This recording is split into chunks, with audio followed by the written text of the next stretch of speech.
വളരെയധികം hard work ചെയ്തതിന് ശേഷവും അൺഫോർച്ചുനേറ്റ് ആയിട്ടുള്ള റിസൾട്ടുകൾ വരുന്ന സമയത്ത് നമുക്ക് ഉണ്ടാവുന്ന ഒരു സെറ്റ് ബാക്ക് ഉണ്ടല്ലോ, ഒരു സ്കെയർ, ഒരു ഇമോഷണൽ സാച്ചുറേഷൻ.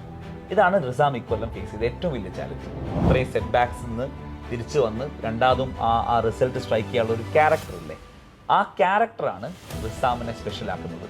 അതോടൊപ്പം തന്നെ ആ ഒരു ഇത് വെച്ചാണ് ഞാൻ സെഷൻ 2 എഴുതിയത്. അതുകൊണ്ട് തന്നെ എനിക്ക് ഫിസിക്സിൽ എനിക്ക് ഒരു ക്വസ്റ്റ്യൻ പോലും നെഗറ്റീവ് വന്നിട്ടില്ല. നിങ്ങൾ എന്തായാലും ഇങ്ങനെ ഒരു റിസൾട്ട് അർഹിക്കുന്നുണ്ട്. അപ്പോൾ ഞാൻ ആഗ്രഹിച്ച ഈ റിസൾട്ട് എനിക്ക് കിട്ടിയ പോലെ നിങ്ങൾക്കും എന്തായാലും റിസൾട്ട് കിട്ടും. GMAIN 2025 ഫൈനൽ റിസൾട്ട് പ്രഖ്യാപിക്കുന്ന സമയത്ത് നമുക്ക് ഏറ്റവും സന്തോഷമുള്ള, ഒരുപാട് സന്തോഷം തരുന്ന ഒരു റിസൾട്ടാണ് റിസാമിൻ്റെ result. We are happy about every result. പക്ഷേ there is something very special about Rizam's result. അത് റിസാമിൻ്റെ സ്റ്റോറിയിലൂടെ നമുക്കത് കേൾക്കാം. റേസിൻ്റെ വളരെ ഐക്കോണിക് ആയിട്ടുള്ള ഒരു ഫ്രേസാണ് every student is a success story. അതേപോലെ റിസാമിൻ്റെ സക്സസ് സ്റ്റോറി റിസാം നമ്മളോട് പറയും. So Rizam, where did the dream start? അതെനിക്ക് 10th മുതലേ എൻ്റെ ഒരു ഡ്രീം തന്നെയായിരുന്നു ഒരു എഞ്ചിനീയർ ആവാന്നുള്ളത്. അപ്പം കാരണം എൻ്റെ മാത്സും പിന്നെ അതുപോലെ തന്നെ ഫിസിക്സും എനിക്ക് ഭയങ്കര ഇഷ്ടമായിരുന്നു, ആ 2 സബ്ജക്റ്റിനോട്. അപ്പോൾ ഞാൻ കുറേ, എൻ്റെ ഒരു കസിനാണ് എനിക്ക് റേസിനെ സജസ്റ്റ് ചെയ്തത്. അതുകൊണ്ട് തന്നെ ഞാൻ റേസിലേക്ക് എത്തിച്ചേരുന്നു. +1 +2 ഞാൻ +2 IIT, +1 +2 IIT ബാച്ചിലായിരുന്നു ഞാനുണ്ടായിരുന്നത്. പിന്നെ അതിനുശേഷം എനിക്ക് നല്ല അവിടുത്തെ ഫാക്കൽറ്റീസൊക്കെ നല്ല ഫാക്കൽറ്റീസാണ്. എനിക്ക് നല്ല ക്ലാസ്സും അഡ്വാൻസ് ലെവൽ ക്ലാസ്സും ഒക്കെ തന്നുകൊണ്ട് തന്നെ എനിക്ക് ഫസ്റ്റ് +2 തന്നെ എനിക്ക് അത്യാവശ്യം നല്ല സ്കോർ ചെയ്യാൻ പറ്റിയിട്ടുണ്ട്. പക്ഷേ എന്തുകൊണ്ടോ എനിക്ക് വിചാരിച്ചൊരു സ്കോർ എനിക്ക് അന്ന് എത്താൻ കഴിഞ്ഞില്ല. റിസാമിൻ്റെ ഈ വർഷത്തെ പ്രിപ്പറേഷൻസിൽ റിസാം ഫേസ് ചെയ്തിട്ടുള്ള ഏറ്റവും വലിയ ചലഞ്ച്, വളരെയധികം ഹാർഡ് വർക്ക് ചെയ്തതിന് ശേഷവും അൺഫോർച്ചുനേറ്റ് ആയിട്ടുള്ള റിസൾട്ടുകൾ വരുന്ന സമയത്ത് നമുക്കുണ്ടാവുന്ന ഒരു സെറ്റ് ബാക്ക് ഉണ്ടല്ലോ, ഒരു സ്കെയർ, ഒരു ഇമോഷണൽ സാച്ചുറേഷൻ. ഇതാണ് റിസാം ഇക്കൊല്ലം ഫേസ് ചെയ്ത ഏറ്റവും വലിയ ചാലഞ്ച്. ആ സ്റ്റോറി സ്റ്റാർട്ട് ചെയ്യുന്നത് റിസാം കഴിഞ്ഞ വർഷം +2യുടെ കൂടെ ഫസ്റ്റ് അറ്റംപ്റ്റിൽ എക്സാം എഴുതുന്ന സമയത്ത് 93% റിസാമിന് വന്നത്. റിസാം ആ മെസ്സേജ് എനിക്ക് അയച്ചത് എനിക്കിപ്പോഴും ഓർമ്മയുണ്ട്. അടുത്ത സെഷനിൽ നന്നായി ചെയ്യാമെന്നാണ് റിസാം പറഞ്ഞിട്ടുണ്ടായിരുന്നു. റിസാം 93 ഒരു മോശം മാർക്കാന്നുള്ളതല്ല കാര്യം. റിസാം അത്രയും പ്രിപ്പയർഡ് ആയിരുന്നു, ഒരുപാട് എഫേർട്ട് ഇട്ടുണ്ടായിരുന്നു. പക്ഷേ 93% didn't do justice to his preparations. തുടർന്നുണ്ടായിട്ടുള്ള ആ വർഷത്തെ സെക്കൻഡ് സെഷനിലും റിസാം എക്സാം എഴുതി. റിസാമിന് 96% വരെ എത്താൻ പറ്റി. ഈവൻ ബെറ്റർ പെർഫോമൻസ് ആണ്. പക്ഷെ അപ്പോഴും റിസാം ചെയ്ത വർക്കിനുള്ള റിസൾട്ട് കിട്ടിയിരുന്നില്ല. പിന്നീട് റിസാം ഈ വർഷം റിപ്പീറ്റ് ചെയ്യാൻ വന്നതിന് ശേഷം വളരെയധികം എഫേർട്ട് ഇട്ട് പഠിക്കുകയും ഒട്ടുമിക്ക എല്ലാ പരീക്ഷകളിലും റിസാം ടോപ്പ് ചെയ്യുകയും ചെയ്തിരുന്നൊരു ഹിസ്റ്ററിയാണ് ഈ വർഷമുള്ളത്. നമ്മളെപ്പം മെഗാ ടെസ്റ്റ് നടത്തുമ്പോഴും, നമ്മളെപ്പം വീക്ക്ലി ടെസ്റ്റ് നടത്തുമ്പോഴും, ചാപ്റ്റർ വൈസ് ടെസ്റ്റ് നടത്തുമ്പോൾ പലപ്പോഴും റിസാമാണ് അതിൽ ടോപ്പ് വരാറ്. പക്ഷേ എന്തുകൊണ്ടോ റിസാമിൻ്റെ എക്സാമിനേഷൻ, ഫസ്റ്റ് സെഷൻ എക്സാമിനേഷൻ നടന്ന സമയത്ത് നെഗറ്റീവ് സ്കോർസ് ഒരുപാട് വന്നുകൊണ്ടായിരിക്കാം അപ്പോഴും 97% ക്രോസ് ചെയ്തിട്ടേ ഉള്ളൂ. Once again the same story. ആ ഹാർഡ് വർക്കിനുള്ള ഔട്ട്പുട്ട് അല്ലേ, ആ സമയത്ത് റിസാം ആഗ്രഹിച്ച പോലുള്ള റിസൾട്ട് അപ്പോഴും എത്തിയില്ല അല്ലേ. റിസാം പലപ്പോഴും ഇമോഷണലി ഡള്ളാവുന്നതും ആ എഫേർട്ട് ഇട്ടതിന് ശേഷവും റിസാമിന് മാനസികമായിട്ട് ഒരുപാട് വിഷമം വരുന്നതും നമ്മൾ നേരിട്ട് കണ്ടിട്ടുണ്ട്. Everything was in place. റിസാമിന് നല്ല സബ്ജക്ട് നോളജ് ഉണ്ടായിരുന്നു, നല്ല ഹാർഡ് വർക്ക് ഉണ്ടായിരുന്നു, റിസാമിൻ്റെ പ്രാക്ടീസ് കറക്റ്റ് ആയിരുന്നു, പ്രാക്ടീസ് സെഷൻസിലുള്ള മാർക്കൊക്കെ കറക്റ്റ് ആയിരുന്നു.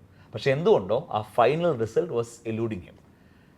അപ്പോൾ ആ ഒരു സിറ്റുവേഷനിൽ റിസാം ഫേസ് ചെയ്തിട്ടുള്ള ഒരു വിഷമമുണ്ടല്ലോ, ഒരു സ്ട്രഗിൾ.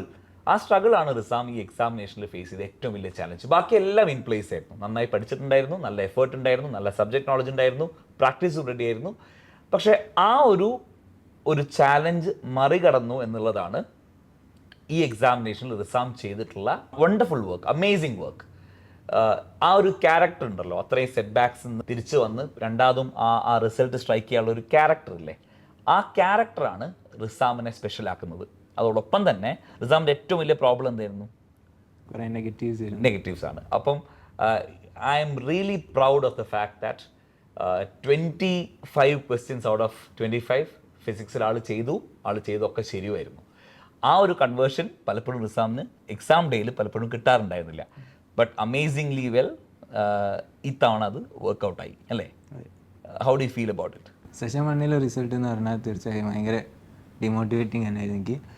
അപ്പോൾ അത് ഞാൻ ഹാർഡ് വർക്ക് ചെയ്ത അത്ര മാർക്ക് എനിക്ക് കിട്ടിയിട്ടില്ല. കാരണം ഞാൻ അത്രയും നല്ല ഹാർഡ് വർക്ക് ചെയ്ത് ഞാൻ ഭയങ്കര കോൺഫിഡൻസിലായിരുന്നു ഞാൻ എക്സാം എഴുതാൻ പോയിരുന്നത്. പക്ഷേ അങ്ങനെ ആയിരുന്നില്ല, എൻ്റെ സെഷൻ 1 റിസൾട്ട് അങ്ങനെ ആയിരുന്നില്ല. അപ്പം സെഷൻ 2 ഞാൻ പിന്നെയും കുറേ ഞാൻ ഒന്നുകൂടി എൻ്റെ പ്രിപ്പറേഷൻ ഒന്നുകൂടി ഞാൻ സ്ട്രോങ് ആക്കി. കുറേ മോക്ക് ടെസ്റ്റ് എഴുതി അതുപോലെ തന്നെ. പക്ഷേ അപ്പോഴും എനിക്ക് എൻ്റെ നെഗറ്റീവ്സും ഒന്നും എനിക്ക് അപ്പോഴും ഒന്നും കൺട്രോൾ ചെയ്യാൻ പറ്റുന്നുണ്ടായിരുന്നില്ല. എൻ്റെ മെയിൻ റീസൺ എന്ന് പറഞ്ഞാൽ എൻ്റെ എക്സാം ടൈം ഉണ്ടാകുന്ന കെയർലെസ്സും ആയിരുന്നു. പിന്നെ എൻ്റെ സ്ട്രെസ്സും ആങ്സൈറ്റി സ്ട്രെസ് അതൊക്കെ മെയിൻ ഫാക്ടറായിരുന്നു എനിക്ക്. അപ്പം അങ്ങനെ കുറേ തവണ എന്ന് വെച്ചാൽ ഈ സെഷൻ 1 കഴിഞ്ഞ് കുറേ ദിവസം ഇത് തന്നെയാണ്. പിന്നെ ഞാൻ കുറേ ഈ കണ്ടിന്യൂസ് ആയിട്ടുള്ള എഫേർട്ട് കാരണം, പിന്നെ പാരൻസ്, പിന്നെ ഇവിടെയുള്ള മെയിൻ മറ്റേ നമ്മളെ ഫാക്കൽറ്റീസൊക്കെ കാരണം ഞാൻ കുറേ കറേജസ് ആയി. അപ്പോൾ ആ സ്ട്രെസ്സിനെ ഓവർകം ചെയ്യാൻ പറ്റി. അങ്ങനെ എനിക്ക് ആ സ്ട്രെസ്സ് കുറേയൊക്കെ എനിക്ക് ഓവർകം ചെയ്യാൻ പറ്റി. അങ്ങനെ ലാസ്റ്റ് ടൈം ആകുമ്പോഴത്തേക്കും എനിക്ക് നല്ല മാർക്ക് പിന്നെ റേസ് ചെയ്യാൻ തുടങ്ങി. കുറേയൊക്കെ നെഗറ്റീവ് ഒന്നുകൂടി ഒന്ന് കുറയാൻ തുടങ്ങി. അവസാനത്തെ മോക്ക് ടെസ്റ്റുകളായപ്പോഴത്തേക്ക് പിന്നെ സ്കോർ കയറി തുടങ്ങി. അപ്പോൾ അപ്പോഴും നെഗറ്റീവ് ഉണ്ടായിരുന്നു, നെഗറ്റീവ് ഒന്നും കുറഞ്ഞിട്ടുണ്ടായിരുന്നില്ല. അങ്ങനെ എനിക്ക് എൻ്റെ പ്രിപ്പറേഷനിൽ എനിക്ക് വിശ്വാസം ഉണ്ടായിരുന്നു. കാരണം ഞാൻ എത്രത്തോളം ഞാൻ പ്രിപ്പയർ ചെയ്തതെന്ന് എനിക്കറിയായിരുന്നു. ആ ട്രസ്റ്റ് എനിക്കുണ്ടായിരുന്നു. അതുതന്നെയാണ് എൻ്റെ മെയിൻസിലും. പിന്നെ ആ റിസൾട്ട് എങ്ങനെയായാലും അത് ഫേസ് ചെയ്യാനുള്ള കറേജ് ആ സമയത്തേക്ക് അക്വയർ ആയിട്ടുണ്ടായിരുന്നു. ആ സ്ട്രഗിൾ ഓവർകം ചെയ്തോടുകൂടി അല്ലേ? അതെ. അപ്പോൾ ആ ഒരു ഇത് വെച്ചാണ് ഞാൻ സെഷൻ 2 എഴുതിയത്. അതുകൊണ്ട് തന്നെ എനിക്ക് ഫിസിക്സിൽ എനിക്ക് ഒരു ക്വസ്റ്റ്യൻ പോലും നെഗറ്റീവ് വന്നിട്ടില്ല. ഫുൾ 100% എനിക്ക് സ്കോർ ചെയ്യാൻ പറ്റി. അതുപോലെ തന്നെ കെമിസ്ട്രി, മാത്സ്, അതുപോലെ തന്നെ എനിക്ക് നല്ല സ്കോർ അതിലും എനിക്ക് കിട്ടിയിട്ടുണ്ട്. സോ റിസാം, ഈ ഒരു എക്സാം ഫേസ് ചെയ്യുന്ന ഒരുപാട് കുട്ടികൾ ഈ വീഡിയോ കാണുന്നുണ്ടാവും. പല ആളുകൾക്കും മുൻകാലങ്ങളിലെ റിസൾട്ട്, അതായത് ഫസ്റ്റ് സെഷൻ എഴുതിയപ്പോഴോ അല്ലെങ്കിൽ കഴിഞ്ഞ വർഷം എഴുതിയപ്പോഴോ ഉള്ള റിസൾട്ട് കാരണം ഉണ്ടാകുന്ന ഒരു സ്ട്രഗിൾ, ഒരു ട്രോമ ഉണ്ടല്ലോ. ആ ട്രോമ കാരണം അടുത്ത എക്സാമിനെ ഫേസ് ചെയ്യാൻ ഒരുപാട് ഭയക്കുന്ന, ആ റിസൾട്ട് എന്താവും എന്നറിയാതെ ആങ്ഷ്യസ് ആയിരിക്കുന്ന ഒരുപാട് കുട്ടികൾ ഈ വീഡിയോ കാണുന്നുണ്ടാവും. അവരെടുത്ത് റിസാമിൻ്റെ എക്സ്പീരിയൻസ്, റിസാമിന് എന്താ പറയാനുള്ളത്? അത് എന്താണെന്ന് വെച്ചാൽ, നമുക്ക് ആദ്യം ഒരു സെൽഫ് കോൺഫിഡൻസ് ഉണ്ടായിരിക്കാം. നമ്മളെ പ്രിപ്പറേഷനിലൊക്കെ ഒരു കോൺഫിഡൻസ് ഉണ്ടായിരിക്കാം. എന്ന് വെച്ചാൽ ഈ ഒരു സ്കോർ നമ്മൾ അർഹിക്കുന്നുണ്ട്. എന്ന് വെച്ചാൽ നമ്മളിപ്പോൾ എത്ര നമ്മളെ സ്കോർ ബാക്കോട്ട് പോയാലും ഇതൊന്നുമല്ല എനിക്ക് കിട്ടേണ്ട സ്കോർ എന്ന് നമ്മളൊരു കോൺഫിഡൻസ് ഉണ്ടായിരിക്കുക. നമ്മുടെ പ്രിപ്പറേഷൻ നമ്മൾ കോൺഫിഡൻ്റ് ആയിരിക്കുക. അപ്പോൾ ഒരു നെഗറ്റീവ് എന്ന് വെച്ചാൽ, ഇപ്പോൾ മോക്ക് ടെസ്റ്റിൽ നമ്മളിപ്പം നമ്മൾ വിചാരിച്ച അത്ര സ്കോർ നമ്മൾ വന്നിട്ടില്ല എങ്കിലും നെക്സ്റ്റ് മോക്ക് ടെസ്റ്റ് ആകുമ്പോഴത്തേക്കും ഞാനത് ഇമ്പ്രൂവ് ആക്കും എനിക്ക് ആ ഇമ്പ്രൂവ് ആക്കാനുള്ള കേപ്പബിലിറ്റി എനിക്ക് ഉണ്ടായിട്ടുണ്ട് എന്ന് ആ ഒരു കോൺഫിഡൻസ് ആദ്യം തന്നെ ഉണ്ടായിരിക്കുക. പിന്നെ ഇപ്പം എൻ്റെ സെഷൻ 1 മാർക്ക് ഞാൻ കണ്ടപ്പോൾ എനിക്കറിയായിരുന്നു ഇതല്ല എനിക്ക് കിട്ടാൻ പറ്റുന്ന, എൻ്റെ മാക്സിമം ഇതല്ല എന്ന്. അത് തന്നെയാണ് എനിക്ക് സെഷൻ 2 മോട്ടിവേറ്റ് ആയിട്ടുള്ളത്. എന്ന് വെച്ചാൽ അതിൽ നിന്നൊരു കോൺഫിഡൻ്റ് ആയിട്ട് ഫുള്ള് ഞാൻ ഈ ഒരു മാർക്ക് എനിക്ക് കിട്ടിയാൽ പോരാ, ഇനിയും എനിക്ക് മാർക്ക് കിട്ടാൻ പറ്റുമെന്നുള്ള കോൺഫിഡൻസോടെ ഞാൻ സെഷൻ 2 ഞാൻ അപ്രോച്ച് ചെയ്തു. അതുകൊണ്ട് തന്നെ എനിക്ക് ഇത്രയും സ്കോർ ചെയ്തു. നിങ്ങൾക്ക് ഇതുപോലെ സെറ്റ് ബാക്കൊക്കെ വരികയാണെങ്കിലും നിങ്ങളുടെ പ്രിപ്പറേഷൻ നിങ്ങൾ കോൺഫിഡൻ്റ് ആയിട്ട് നിങ്ങൾ ഇനിയും മുന്നോട്ട് പോവുക. നിങ്ങൾ എന്തായാലും ഇങ്ങനെ ഒരു റിസൾട്ട് അർഹിക്കുന്നുണ്ട്.